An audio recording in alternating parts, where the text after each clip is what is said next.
राधा स्वामी दयाल की दया, राधा स्वामी सहाय, राधा स्वामी।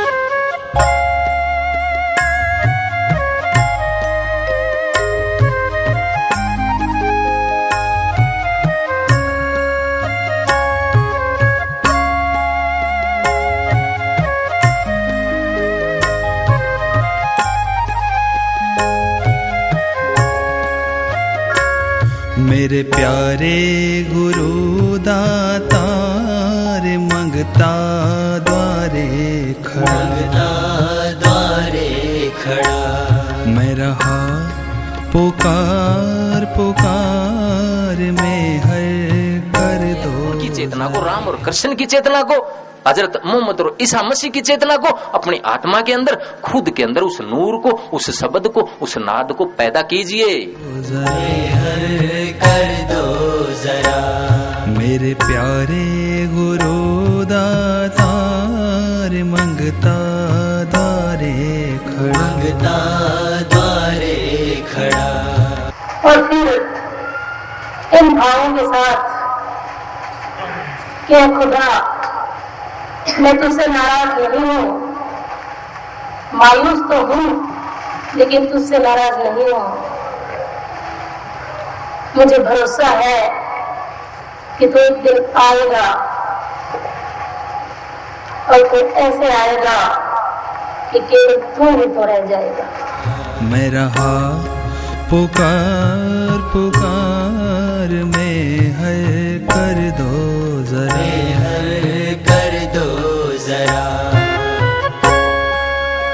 राधा स्वामी दयाल की दया, राधा स्वामी सहाय, राधा स्वामी।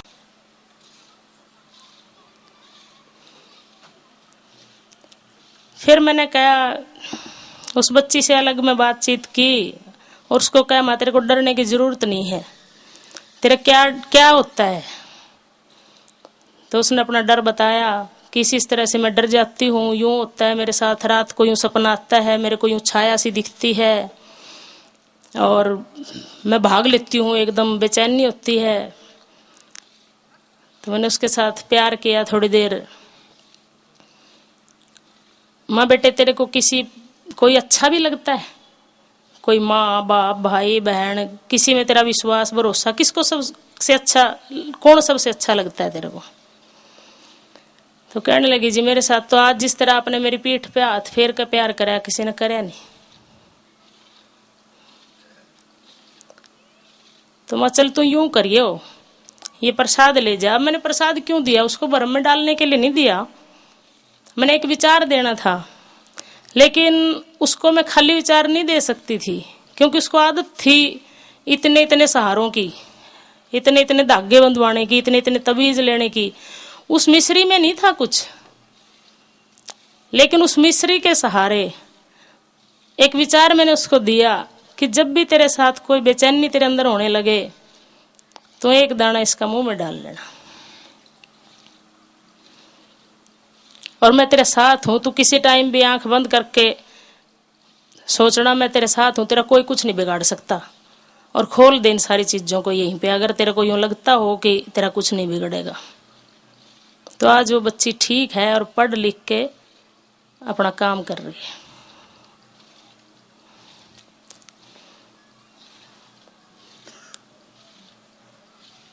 तो आज तो मैं सारी ऐसी बातें करूंगी आपकी, किसी किसी को बुरी भी लगेंगी। कुछ मालिक की मौज ऐसी हुई कि ऐसी बात चल पड़ी, तो कोई किसी को बुरा लग जाए तो भाई माफ कर देना। एक पीछे एक भाई को लेकर आए, तो पढ़ा लिखा बच्चा, अच्छा पढ़ा लिखा था।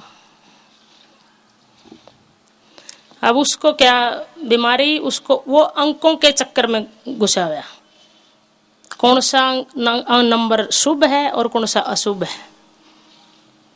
उसका अशुभ नंबर आ जाए तो वो नौकरी छोड़ के ही आ गया। अच्छी खासी नौकरी मिली, ज्योतिषी ने कह दिया ये अंक तो तेरे लिए पूरा अशुभ है, वो नौकरी ही छोड़ के आ गया।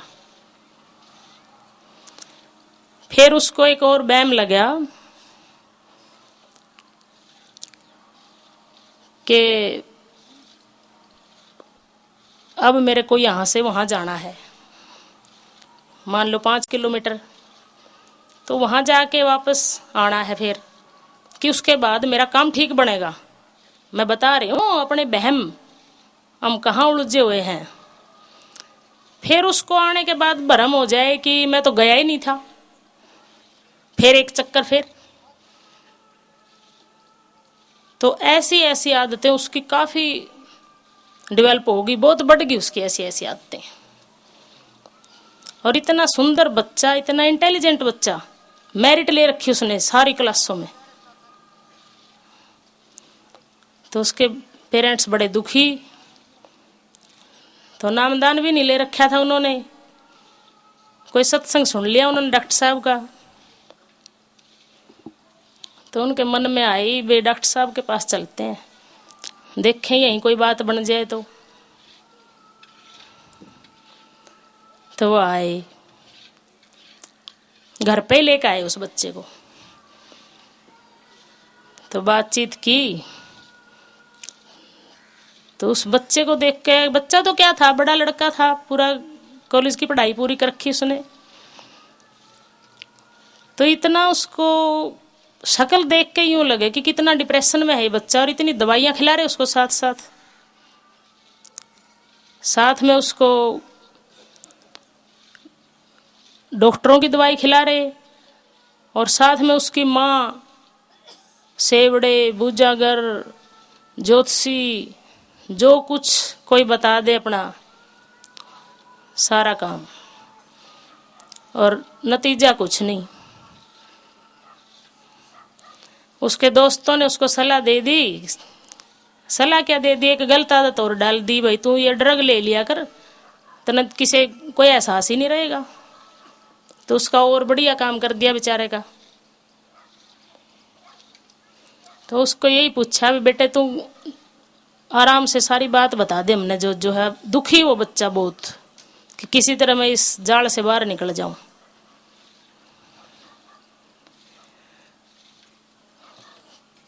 तो उसकी माँ और उसके फादर भी बैठे थे, तो जितनी आधे घंटे में ही मैंने देखा कि उस बच्चे के साथ वो ऐसा व्यवहार कर रहे कि जैसे एक हर बात पे उसको डिस्करेज करने वाला, तो कुछ है ही नहीं, इसने हमारा जीवन बर्बाद कर दिया।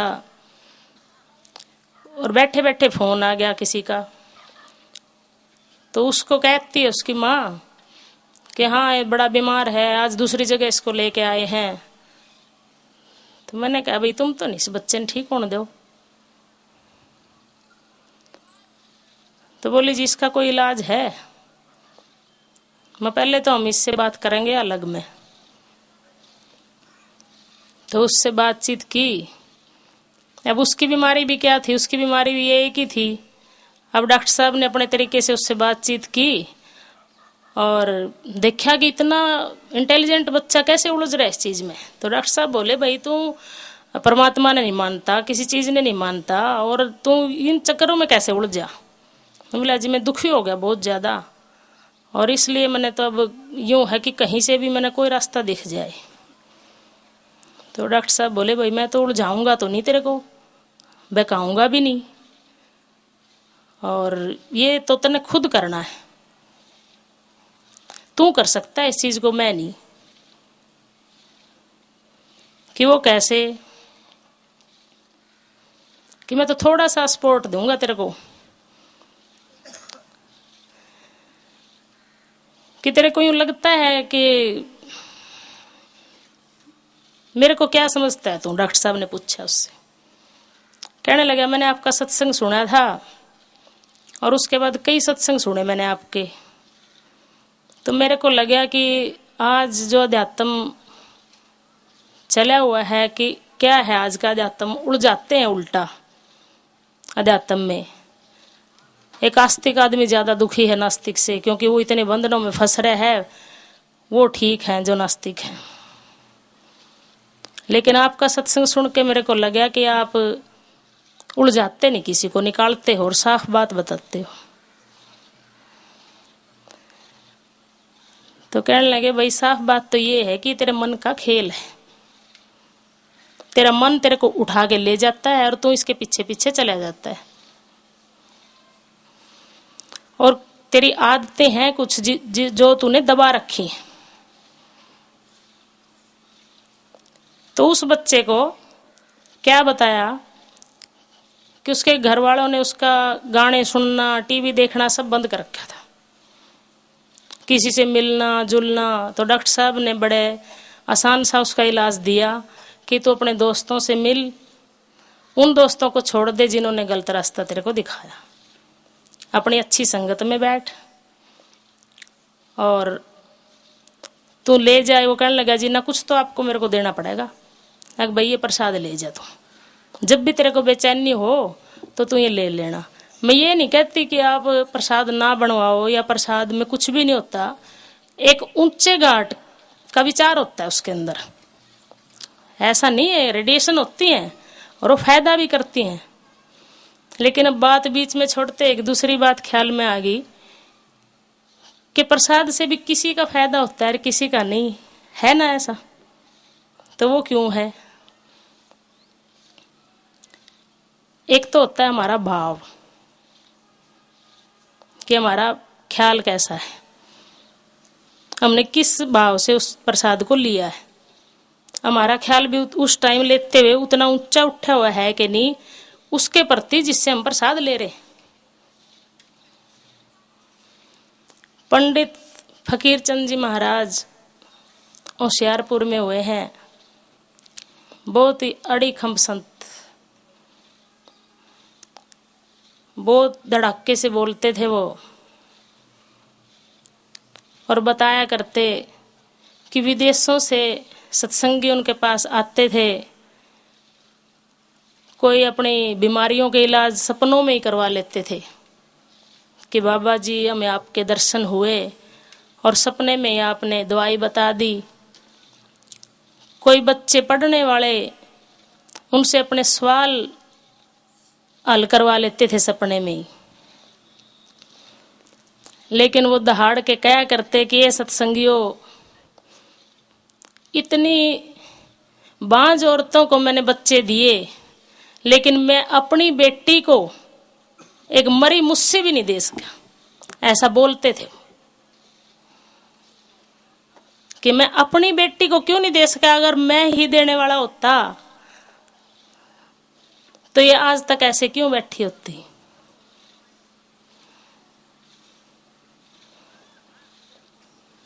वो कहते थे कि ये लेने वाले का भाव होता है और वो भाव फायदा करता है, कि ये मेरे को अपना पिता समझती है और वो खुदा समझते हैं।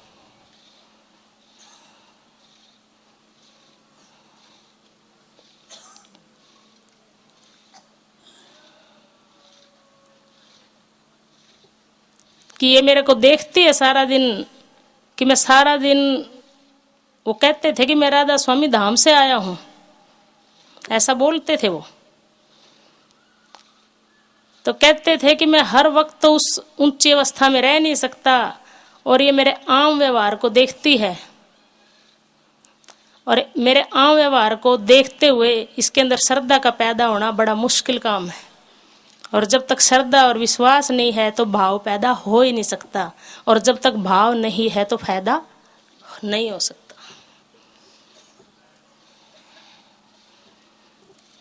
तो क्या बात थी हमारी, उस भाई की बात थी। तो उस भाई को डॉक्टर साहब ने ऐसा इलाज बताया जिसे सुन के शायद सत्संगी भी ये सोचें कि उन्होंने कैसा इलाज बताया। उन्होंने उसको कहीं पिक्चर देखना बताया कि घर में तू अपना टेलीविजन रख, ये तू गाने सुन और तू इस तरह से कर। सारा उसका ऐसा रूटीन बांध दिया कि उसको फुर्सत ही नहीं सोचने की, उसके दिमाग को खाली नहीं छोड़ा। और जब तेरे दिमाग में फिर भी कोई उथल पुथल मचे तो तू ये मिश्री का दाना मुंह में डाल लेना।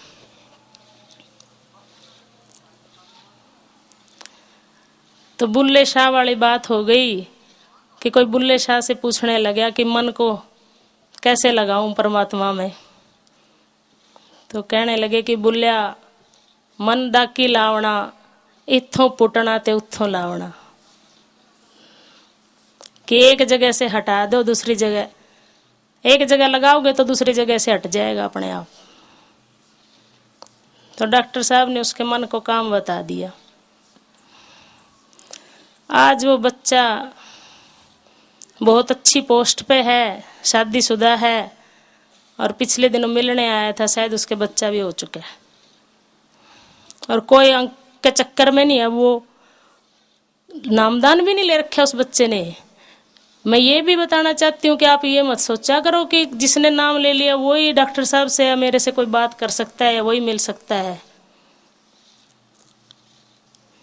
मैं तो ऐसा मालिक की दया से एक अध्यात्म चाहती हूँ जिसमें ना नामदान की सीमा हो, जाति मजहब कौम संप्रदाय, ये तो सारे महात्मा पुरुष कहते आए हैं, लेकिन बहुत लोगों को मैं देखती हूँ कि ये सीमा जरूर बांध के रखते हैं कि कोई सत्संगी गैर सत्संगी, बहुत बोलते हैं इस चीज को।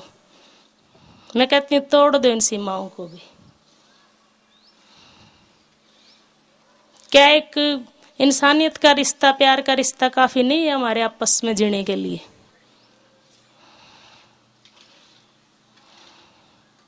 कई बार मिलने नहीं देते, कोई बड़े प्यार से मिलने आए तो यूं कहेंगे ना भाई तू ये बात ना पूछियो, नामदान ले लियो उसके बाद पूछ लियो। नामदान के लिए कभी किसी को मत कहा करो, किसी को भी नहीं। जब अंदर में हुक उठे ना अपने आप, तब फायदा होगा, और जब जबरदस्ती किसी को दिखाओगे तो उसका नुकसान है और अपना भी नुकसान है।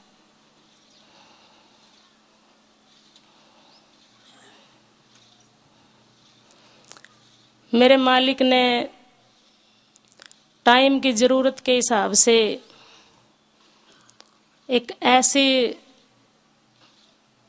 शिक्षाओं को जन्म दिया कि उस टाइम पर गांव में मैंने देखा, खास तौर पे शहरों में भी, कि माँ बाप की बड़ी बेकदरी थी। और कहीं कोई बाहर कथा कीर्तन में सत्संग में सुनने जाए तो कह दे भी कोई किसी का नहीं, बस अपना राम का नाम लो। लेकिन मालिक ने एक शिक्षा बदली कर दी सारी। वो कहने लगे कि सबसे पहली बात यही है कि जो आदमी अपने घरों में अपने माँ बाप की सेवा नहीं कर सकता, कि वो नाम का और सत्संग का अधिकारी है ही नहीं। वो तो बहुत करड़ी बात कह देते थे कि अगर घर में माँ बाप भूखे प्यासे बैठे हैं और मंदिर में जाकर दूध चढ़ाते हो तो पापी है, नरक का भाग्य है ऐसा जीव। घर का शंकर मरे प्यासा, बार करे जल धारा, ऐसा पुत्र नरक का वासी, महादुष्ट हत्यारा।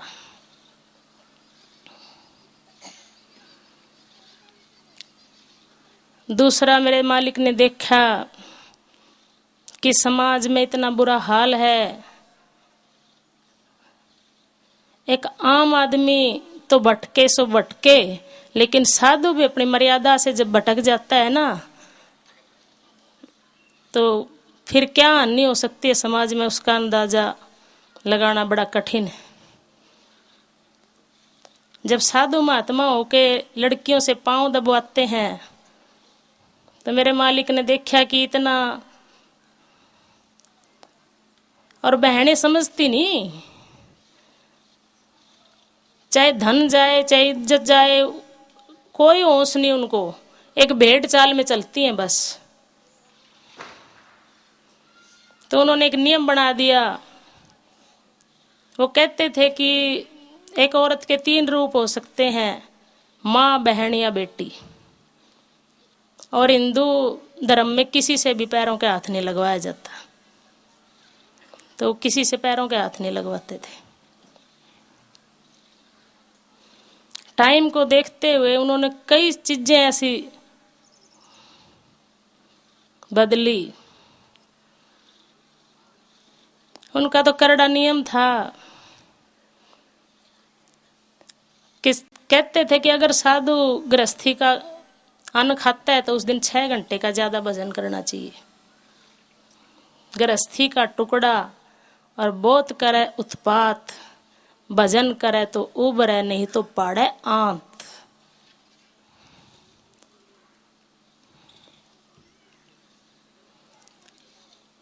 मेरे खुदा दिखते तो सबको यूं थे कि कभी उन्होंने स्कूल का दरवाजा नहीं देखा, लेकिन आप उनकी सीधी सीधी बातों को अगर गहराई से सोचोगे ना तो इतना विज्ञान उनकी बातों में छुपा है, इतना मेरे को तो कहीं मिला नहीं।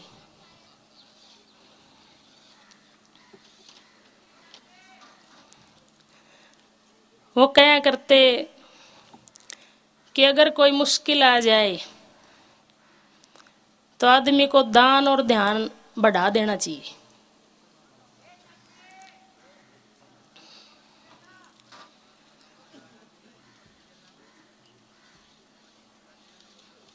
कि अगर हम किसी की मदद करेंगे तो मदद हमारे पास जरूर आएगी। यूं कहते थे कि यूं अपनी मुट्ठी को नीचे करके चलो, यूं रखने की आदत मत सिखाओ अपने बच्चों को।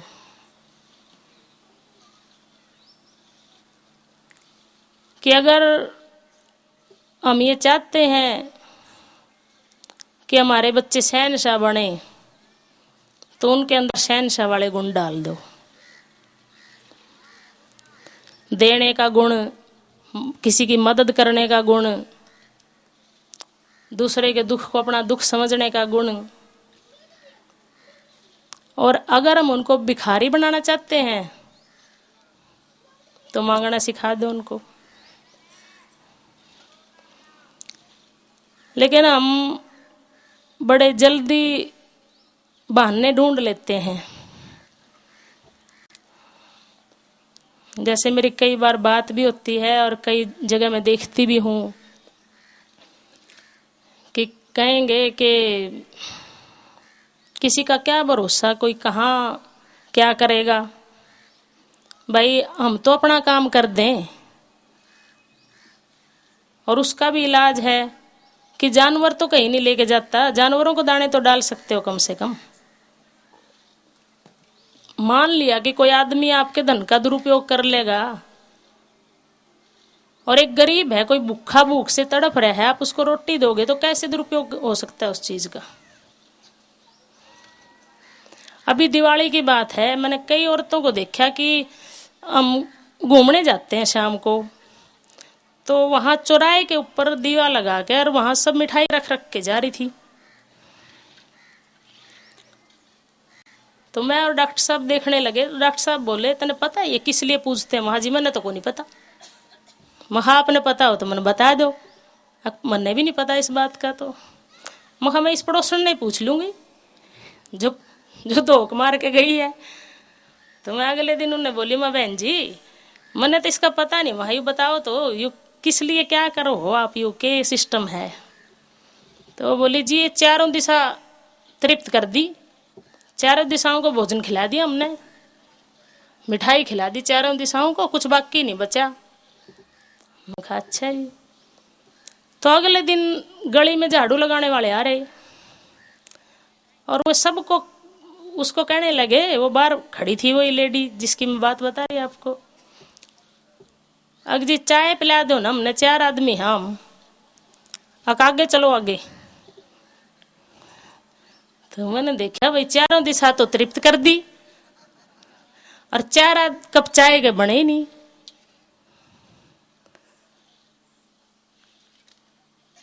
तो ध्यान भजन की बात तो बाद की बात है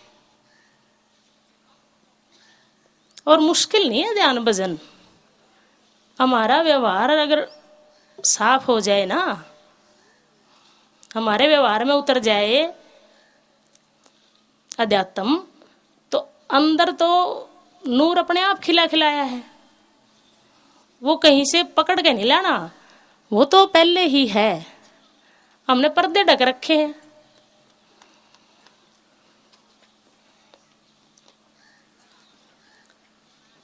अब मैं सत्संगियों को देखती हूँ,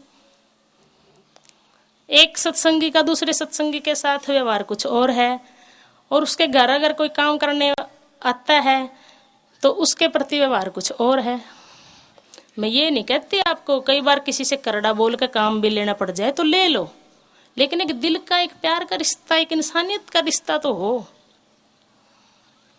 किसी दिन कोई दुख में है, तकलीफ में है, कोई आपसे छुट्टी चाह रहा है, वो आपके रोज बर्तन साफ कर रहा है, तो किसी दिन अगर वो तकलीफ में है तो करके देखो एक दिन। अगर आपको ये पता है कि आपके बर्तन साफ करने वाले किसी दिन तकलीफ में है और वो फिर भी आपके घर आएगी, और उसके आने से पहले आप उसके बर्तन साफ करके देखो, कितना सुकून मिलेगा। ये छोटी छोटी बात है। आज बहुत ही व्यवहारिक बात बताई मैंने, सारी कोई ध्यान की बात नहीं की, लेकिन बड़ा जोड़ है इन बातों का उन बातों के साथ।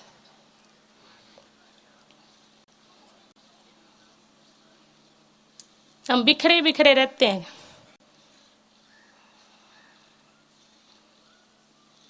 पीछे सत्संग था सिवाड़ा में, तो वहां एक बहन भाई आए और कहने लगे कि हमारा कोई काम नहीं बनता, किसी काम में कोई बरकत नहीं आती हमारे, चाहे हम कोई काम शुरू कर लें। कहीं बाहर से आए थे वो, और हम दुखी थे बहुत दिनों से, और आज यहाँ के सत्संग का पता चला तो इसलिए पूछने आ गए हम कि हमारे काम क्यों नहीं बनते। अब ये तो नहीं मैंने पता कि तुम्हारे काम यूं बोले, वो देख के बताओ आप अंदर में कि क्यों काम नहीं बनते और कब बनेंगे। मैं कहा भाई ना तो नहीं पता मैंने कि कब बनेंगे, और ना मैंने कुछ अंदर में देखना आंदा। बाकी आपके लिए 2 मिनट बात करके मैं यूं जरूर बता दूंगी कारण क्या है। तो बात की उनके साथ, तो मैं कहा भाई पहली बात तो ये कि आप बंटे हुए। मैं कहा 4 भाइयों उनने आपस में बांट के कोई पीट लो, और एक आदमी अब सारा अंदर से बंटे हुए हो तो हमारी तो सारी ताकत बिखर गई। काम तो आपके अंदर की ताकत ने करना है, तो मैं बरकत कैसे आओगी। आप तो आज यहाँ कल वहां 10 जगह मत्था टेको हो, एक चीज की भूल लग गई तो फिर वही बह आपको खा जाता है कि यह चीज नाराज होगी शायद इसलिए मेरा नुकसान होगा, वो सुमरन जारी होगा कि आज तो ये गलती होगी, आज ये पूजा करनी थी, आज ये पूजा हुई नहीं, अरे तो मेरा कल तो नुकसान पक्का है, और वो फिर वहां आपका नुकसान पक्का। हाँ जी बिल्कुल ऐसी बात है। दूसरा मौका भी मेरे को नहीं लगता आप किसी की भी मदद करते हो, कुछ हाथ से छोड़ते हो, कोई जरूरतमंद गरीब किसी की कहीं कुदरत में कहीं अपना साझा करो हो कहीं भी। बोला ना जी मेरा अपना ही काम नहीं चलता, मैं क्या साझा करूंगा। तो वहां चलो भाई आप में एक अच्छी बात तो आपने साफ तौर पे स्वीकार तो कर ली अपनी बात है। स्वीकार करना बहुत बड़ी बात है, क्योंकि स्वीकार जब हम कर लेना किसी चीज को तो हमारे सुधरने की गुंजाइश बन जाती है। वो बहुत खतरनाक बात है जब हम मानने ही ना किसी चीज को। अब पिछले दिनों एक फोन आया मेरे पास एक भाई का, तो कोई आपस की बात थी, वो बता कर वो भाई फिर कहने लगा कि हमारी आपस की ये बात थी जी। मैं कोई नहीं भाई अपने आप सुलटना ये बातें तो अकना जी मैंने तो आज तक जिंदगी में गलती करी ही नहीं। मैं कहा भाई कोई बात नहीं, मैंने एक बार तो बोला उसको। अकना जी मखा हो जाया करे। अकना जी मन ने नहीं करी। मखा भाई मन ने तो खूब करी, नहीं पता कितनी और करूंगी। अक मन ने तो आज तक किसी का बुरा ही नहीं कर लिया जी। मैं कहा मेरे भाई जो आपकी नजर में सही है जरूरी तो नहीं हो दूसरे की नजर में भी सही हो। राधा स्वामी दयाल की दया, राधा स्वामी सहाय, राधा स्वामी।